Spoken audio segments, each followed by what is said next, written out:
I joined the military initially because I felt like it was my only option to either force myself into manhood somehow or die.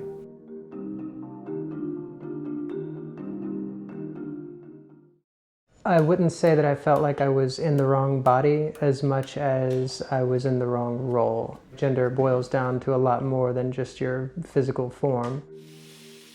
Until recently, Alana was known as Ryan. I joined the United States Army Special Forces. My job was still a combat role. I was a shooter first. I fought, like I did all the things you're supposed to do. I lifted weights, I grew a beard, I ride a Harley. It didn't change anything. I was still crying myself to sleep at night. You might notice in pretty much all of these pictures, you will not see a smile anywhere. I just really wasn't a very happy person at the time.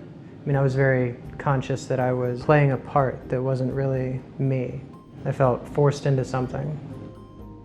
I sort of constructed this false personality that was just a combination of action heroes that I could think of as very much the stoic, violent male archetype. I don't really see myself. I see almost like an empty suit of armor. I was trying very hard to meet the expectations that society and my family put on me. Alana had a troubled childhood. She knew from a young age that she identified as female. She was also a victim of sexual abuse. I had two prayers growing up. One was that my rapist would stop, and the other one was that God would either change my body and make me a girl or change my mind where I wouldn't want to be. And neither one of those prayers was ever answered. So I lost my faith at a very early age. I told my parents that I was gay and that I felt like I was a girl and I wanted to be a girl. They think that the reason I'm transgender is that I was sexually abused as a child. Sexual abuse does not change your sexuality, it doesn't change your gender. So when I first told my parents this, my dad didn't talk to me for like a week or 2 weeks. They would not accept me as their daughter. I would only ever be their son, and even as their son, I was a massive disappointment. Leaving the army in 2010, Alana made her first attempt to transition, with devastating consequences. I had been on hormones long enough that I had some breast development. But then of course I gave up on transition and felt like I could never do it, it was never going to work, I would only ever be a joke. And I went back to lifting weights and everything, and I didn't want to be a man with boobs. I went into the bathroom in the mirror and removed what breast tissue I had. I used, number 10 blade scalpel. I would say that was a pretty self-destructive thing to do. I can relate quite well to what Alana's been through, myself being a trans woman and having similar experiences and difficulties throughout the process to transition and dealing with how society and life generally treat us and the roadblocks that we face while encountering that. With the support of close friends, Alana finally felt confident enough to have surgery. Very recently, in the past 2 months, had all of the surgeries I ever wanted, basically. I've had a breast augmentation, I've had vaginoplasty or sex reassignment surgery. Basically, my outie has been made an innie. I also had facial feminization surgery. I've had a lot of things change since I transitioned. The way people interact with me, especially men. And it's funny, I'll get into conversations with people about military matters and they'll try to tell me that I don't know what I'm talking about. You can start to see a different confidence and comfort in oneself, being that you're no longer looking or dealing with surgical healing, but actually a settled state of being. I'm actually my own person now. I don't feel like I'm faking anymore. I don't have to put on this facade, and I actually get to be a real person now. And so life is a lot better. I really got into metalwork because to me it was almost a sort of magic to take something cold and lifeless, like a lump of iron, and with the proper catalyst, in this case fire, you make it into something beautiful and delicate but strong at the same time. And to me was very much an apt metaphor for my own life and my own transformation, I guess, was, you know, this element of change and to make something beautiful. It's better to be hated for who you are than loved for who you are.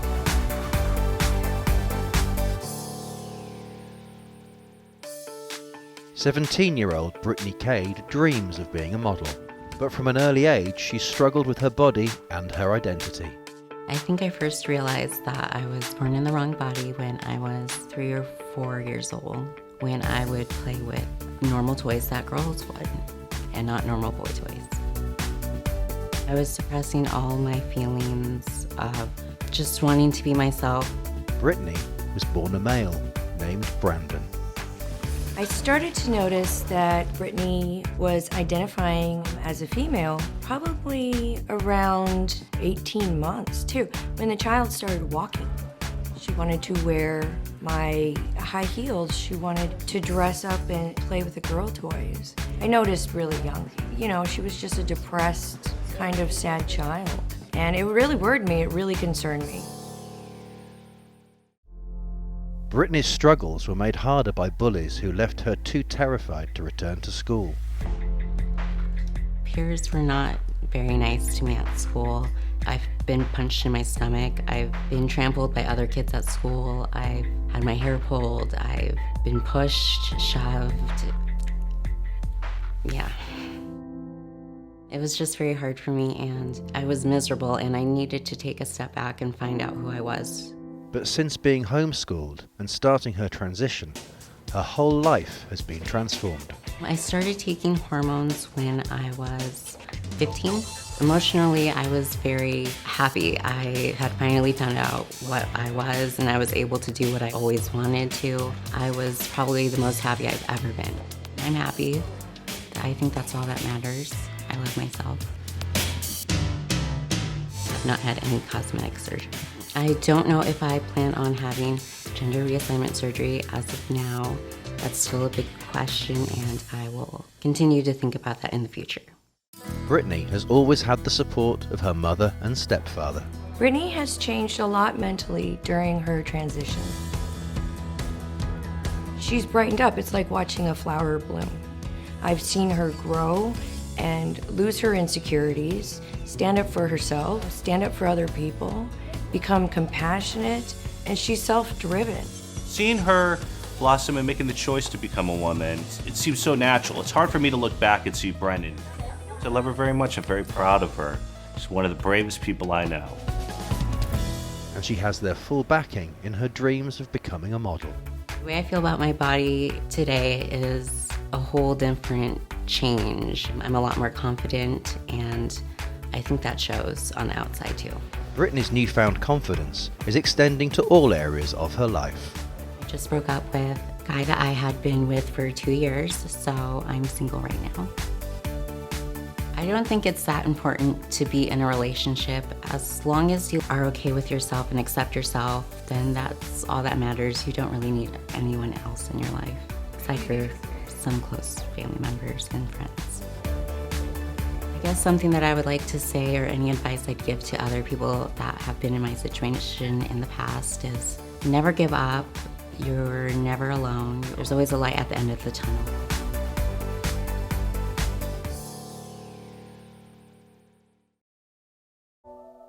I was born female and transitioned into who I am today.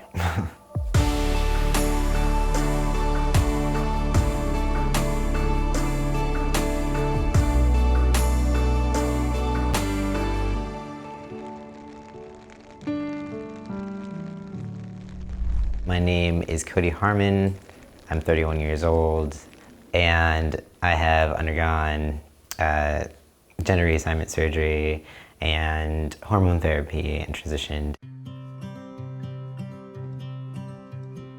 I am a chef, bodybuilder, and personal trainer.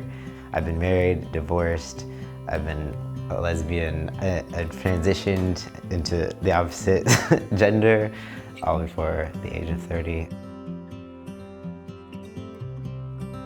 As a child, I definitely always felt like a boy. I grew up with boys. I probably thought he was tomboyish. I was tomboyish when I was growing up, so I just thought it was the same thing I was going through. Hated dresses. Never liked to wear dresses, even younger. Wanted to be in boys' clothes. Most people don't understand what it's like to be transgender and like look in the mirror and not align with who you see.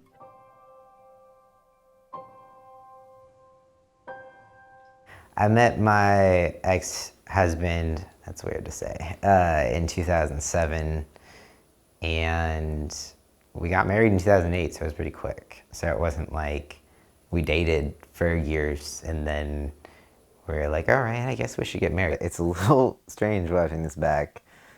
I think it's weird to see, it's weird to see how much I've changed, but it's also weird to like see myself smiling, but like knowing that it's not real. I had given up like my truth in order to please other people. I was afraid of what people would think of me. Walking down the aisle, I think I saw his face and he was tearing up and I was just like, am I supposed to cry? I don't know, like, do people cry? I'm standing in front of this person who I'm supposed to be like madly, deeply in love with. I figured like, this is my life, this is how, please God. Cody's relationship with his ex-husband was probably strained. Initially they were happy, but it seemed like within a very short time there was a real lack of communication in the marriage. So after I was divorced, I came out probably about 6 months later, I think.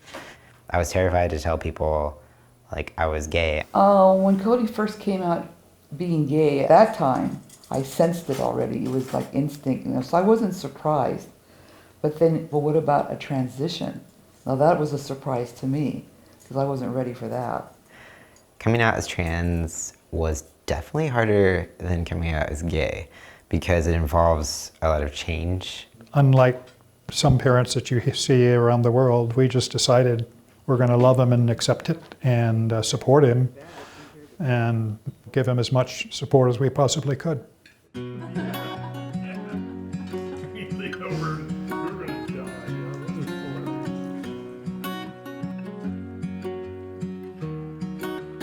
So my surgery list so far is mastectomy, then it was hysterectomy, so that's just removing the female organs, and that's required for phalloplasty. So then I had stage 1 phalloplasty, which is creating a phallus out of donor skin, which came from me, obviously.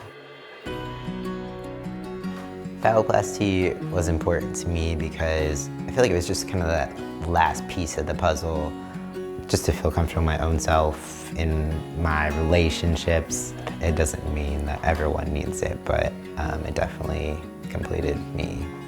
When I first met Cody, he was a very shy, very quiet, little lesbian. And today he's this like really hilarious, fit, awesome guy that really enjoys his life immensely. The first time I remember him being extremely happy, it was after his surgery. He was so stinking happy he had a penis.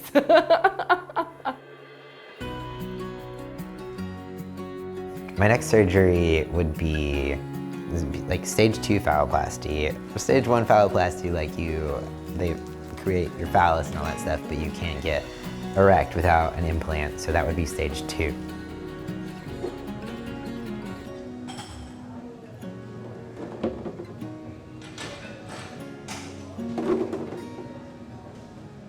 It's important for me to become a bodybuilder because I think it just gave me a sense of, it was a challenge, it was something different than I've ever done before. It's like a way to take control of your body. The competition I was in, I actually got 2nd place, and it was the FTM bodybuilding competition in Atlanta, Georgia, and it was the first time I had ever competed.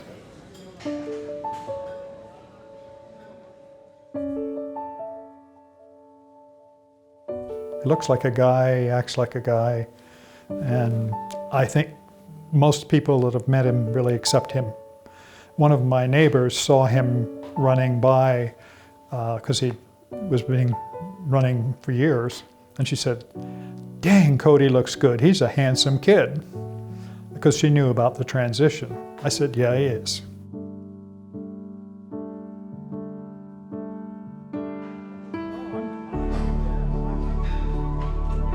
I hear a lot of your DNA will always say you're female. You'll never be a man. Your eyebrows are too feminine. People like to say I talk gay. They can talk about my DNA all day long. Whatever people say, it doesn't matter. Like, at the end of the day, you can't make everyone happy.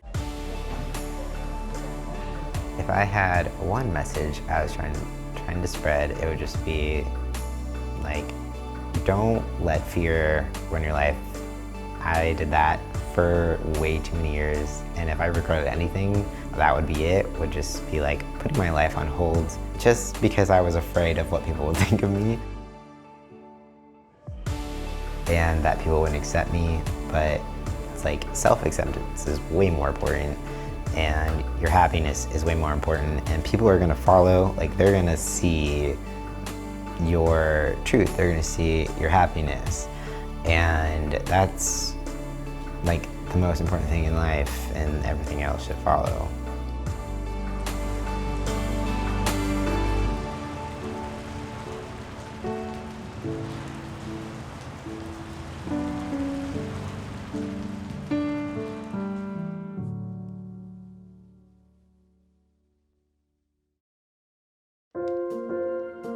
How me and Liam met was one of those love stories that was never supposed to happen.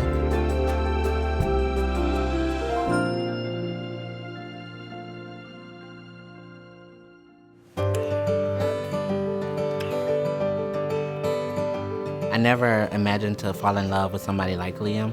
I love Raquel. She has a nice soul. She's wonderful.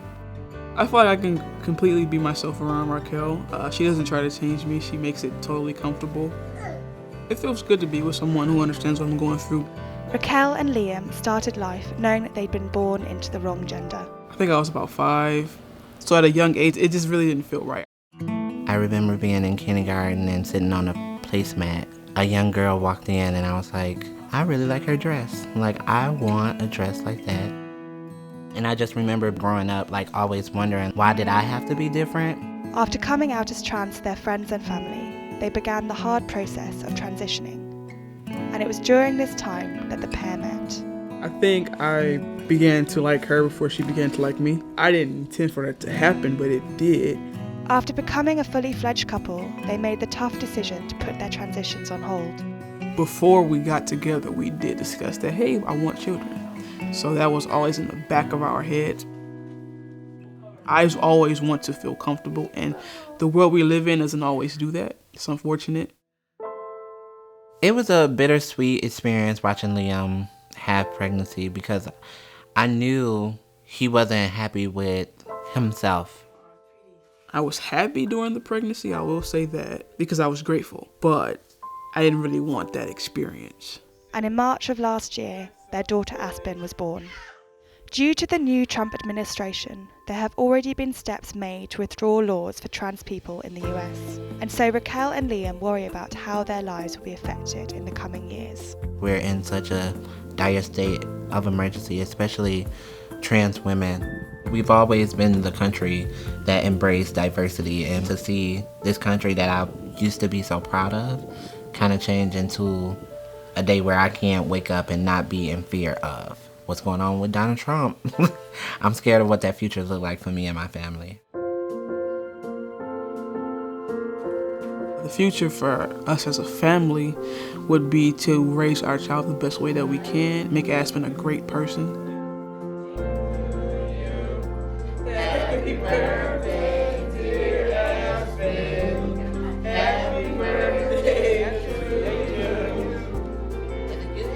How I feel about Liam, he literally saved me from myself. I love him with all his flaws and all my flaws and all the things that we don't understand.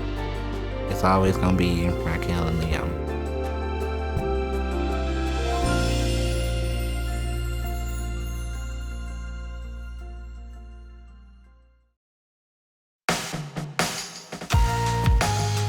I hate when people tell me I can't do something. Tell me that I can't. And I will do whatever it takes to prove you wrong.